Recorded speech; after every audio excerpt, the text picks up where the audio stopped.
What's up everyone? Welcome back to my channel. Today's video is going to seem like it's coming out of nowhere, and it's kind of because it is. So a couple months ago, I filmed part 1 on how to plan a destination wedding. And then I kind of just dropped the ball on it. I got really excited with some other content and ideas that I had planned, but I am a year out from my first anniversary, so obviously I started thinking about my destination wedding again, and I thought it was the perfect time to finish this series for you. If you have not seen part 1, I will link it in the description box for you. While you are down there, make sure you give this video a thumbs up. You can also subscribe. It is the red subscribe button, and as always, I leave my Instagram handle right up here in the corner for you guys. It is @ErinHeartbreak. I do have a lot to talk about today, so I am going to get right into part 2 on how to plan your destination wedding.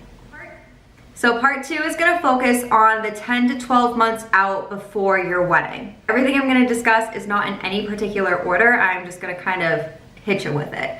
To start off, I want to talk about your wedding website. This is a great way to introduce the theme and the vibe of your wedding. If you are going for classic black tie, you can keep it super clean. If you're going for a nice airy light feeling like I did, I had a lot of whites, neutrals, and a little bit of flowers here and there. There are just so many ways that you can make your wedding website unique to you and your wedding. This is also a great time for you to answer frequently asked questions. Why do I feel like I cannot say that word correctly? Frequently asked questions. There you go, Erin, you got it. Only took me 6 times. So a lot of people are going to be curious about attire. They want to know, is the ceremony going to be on the beach? Do they have to wear shoes? Is it heels? Is it prom dresses? Like, people want to know how dressed up they have to be. This is also a great way to talk about time frames. So I know destination wedding time frames are so important because they are so small. So you can let people know what time the ceremony will be, what part of the resort it's going to be on, and then reception and photos and blah, blah, blah, blah. You can introduce that stuff to them early on, that way that they can plan accordingly as well. This is also a great time to start getting people excited for events that you will be having at your wedding. So for us, we did a cocktail hour, and this was so nice just to get everyone in one room together and just mingle. So I highly recommend just posting your events, getting it all out there. If you plan on having an all-white night, there's a lot of different ways that you can incorporate everyone all together to celebrate you and your love. This is also a great opportunity to introduce everyone to the wedding party. It's nice when you can share memories with the people that are going to be there with you on your big day. Now that we are 10 to 12 months out from your wedding, this is the perfect time to mail the save the dates. You want the save the dates to go out as soon as possible because people need time to plan. They need to figure out sitters for their dogs, their children. They need to take time off of work. They need to save money. So be considerate when you're having a destination wedding and send out the save the dates as soon as possible. On your save the date, also make sure that you are leaving the link to the wedding website. It's just easy for people to kind of make a decision if they know what's going on. Obviously on your wedding website, you can provide information about the resort, what it's gonna cost to stay for 3 nights, 6 nights, 2 weeks. This is a great opportunity to force information down your guest's throat. This might be the most exciting part for the bride, but dress shopping. So I recommend making appointments. You don't want to just walk into a boutique and expect all the attention to be on you, even though that's kind of how you feel when you're engaged and you're walking around like a fiance. But definitely make appointments, be respectful to the boutique, to the sales associates, and honestly just to everyone that you're bringing. Time is so crucial and not everyone has a lot of it. Speaking about wedding parties and anyone that you want to be there while you're dress shopping, remember that not everyone is as excited as you are. Some of them are, and some of them are just along for the ride, and that's fine, but not everyone is going to be able to make it to every single appointment. I know when I finally did find the dress, it was a last-minute appointment, and I had my mother-in-law and someone else with me. I didn't have my sister, my best friend, my mom, and that was the shot I took, and it sucked because I really did wish they were with me, but they had also come to like 3 other appointments before that, so I completely understood. You also want to make sure that you've been researching different dress styles. So if you know your body type and you know what's very flattering on you, that's probably what you're going to gravitate towards. I had a whole board on Pinterest of dresses that I loved, only to find out that the designer started at 10 grand. wasn't gonna happen for me. Absolutely not, was not gonna happen for me. So did I feel crushed because that's what I've been researching? Yes, but I feel a lot better now that I don't have 10 grand in debt on a dress that I'm gonna wear once in my life. Now keep in mind, even though you've been researching, you don't wanna just say no to everything. Something that you think that you're gonna hate, you might actually love. Feel free to explore. Like if you booked this time at a boutique, just go with it. If they pull something and you try it on and you don't like it, then at least you know that you're not missing out on a beautiful dress. Let's take it back a second to the really expensive designers. Make sure that you set a budget before you step foot in this place. You are going to be blown away by the quality and the details and the material of these dresses, and you do not want to get suckered into, oh, well, it's just $1,500 more, I can make it work, and then you're asking your parents or your mother-in-law to help you.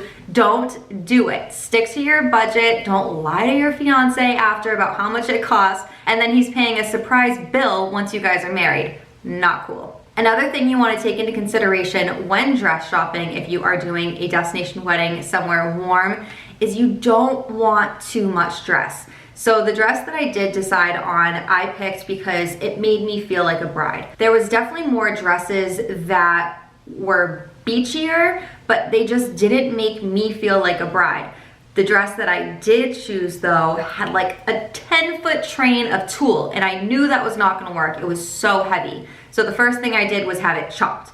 You have to remember that you are going to be traveling with this dress and you are going to be wearing it in really warm weather and dancing and tracking it around a resort. You do not want it to be super heavy. I'm gonna keep this one short and sweet because I feel like people know what they like when it comes to music, but when you are picking a DJ or a band, just research. I mean, look at the reviews. I know a lot of resorts have preferred vendor lists, and most of the time, a DJ and an MC, this is all they're doing is banging out weddings. They have the lighting down, they know the schedule, they make sure that you're not gonna miss out on anything like cutting the cake or certain dances.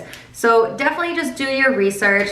I know for us, I picked a preferred vendor with our resort, and I wouldn't say I splurged on the music package, but at first I was thinking, why do I need a light up dance floor? The floor is gonna be solid. I'm not gonna have our reception on sand or on the actual beach. I really am so happy that I picked the light up dance floor. It was a way to bring everyone together when dancing, and it was honestly pretty cool. The other thing that I surprised everyone, even my husband with, was cold fireworks during our first dance. They went off and it was such a nice moment. So if you can get cold fireworks for your first dance, I highly recommend it. I promise you will not regret it. Photographer and videographer. So videographer, I can't really speak on because I didn't hire one and I regret it. I went into the wedding planning process thinking, I'm never gonna watch this video. Like, that's so dumb, such a waste of money, blah, blah, blah. I regret it so much. I watch other people's wedding videos and I cry every single time, and I don't know if it's because I'm sad that I don't have one or just because I'm an emotional little baby. I really wish we had one done, not just to capture those moments for us and relive them again, but just to see how everyone else was reacting and kind of live through their experience at our wedding. So that is one of my biggest regrets when I planned the destination wedding. Okay, now that I got the videographer out of the way, we can talk about photography. This was another miss for me, like yes and no. So going into this, obviously we set a budget off the bat and I researched all kinds of photographers. I didn't care for any of the preferred vendors, so I researched outside of those. I went to my Facebook groups, I went to Instagram, and I did interview a couple of them, but once I got the price tag, I just, in my head, I thought, I can't do this. So then I went and I interviewed a bunch of photographers that were local to us in Massachusetts.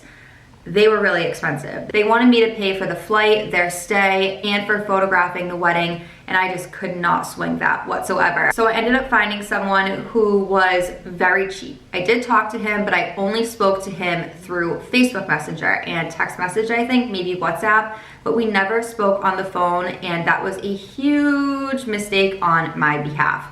So he was extremely nice, and I did receive every single photo from the wedding, like thousands of photos edited, and he did do a good job, but there was just a couple things that I wish were done differently.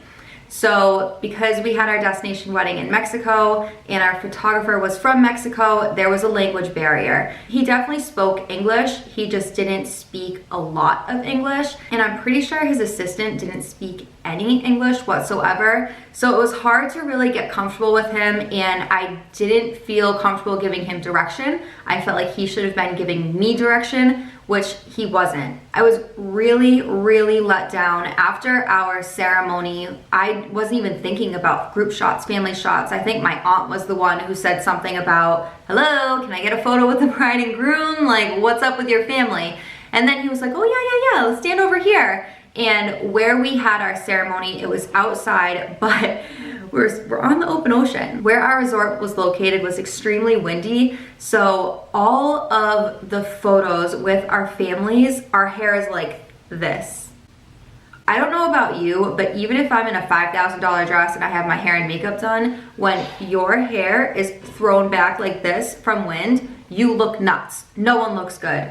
I cried when I saw those photos, and it just breaks my heart that I'm not able to take any photos with my side of the family, with my wedding party, with his wedding party, his side of the family. We can't put them anywhere. Like, everyone looks like trash.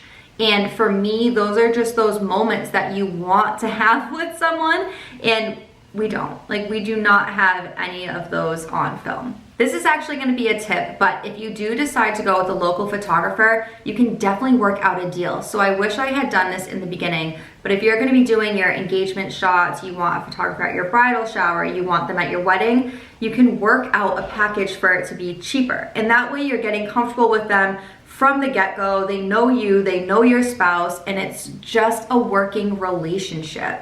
I probably should have mentioned this earlier, but while you are sending out your save the dates, just order your invites, get it out of the way. I am not saying to send them yet, but you've already been in there editing them, you have the theme going, just click on the invite that matches. I know for me, I did ours through Shutterfly and it was super easy. The quality was amazing, so just get them out of the way. It's one less thing you will have to worry about. I know I touched upon music and photography, but just start researching your vendors. Start looking up makeup. If you're gonna be doing an excursion, start shopping around. People will try and pressure you into purchasing right away and signing a contract. Don't. Just research your vendors. I know for hair and makeup, I did not select a preferred vendor at all. I found them on Instagram and I was obsessed. I requested my master artist, my master hair artist, and they put in the work. You can also start negotiating on prices. For my resort, if you did not use a preferred vendor, it was a $500 per head fee. So I don't know about you, but if I am getting a makeup and hair artist and a photographer and their assistant that aren't on the preferred list, that's $2,000 in added expenses, and I didn't budget for that. So if you explain to the vendor that you already have to pay an extra $500, $1,000, $1,500, some resorts are absolutely insane, they will work on the price with you because they want to come in. If the more that they're coming into a resort, the better the chance is that they are going to get on that preferred vendor list. Okay, everyone, that is going to be it for part 2 on how to plan your destination wedding. Thank you so much for watching, and I can't wait to see you in the next video for part 3.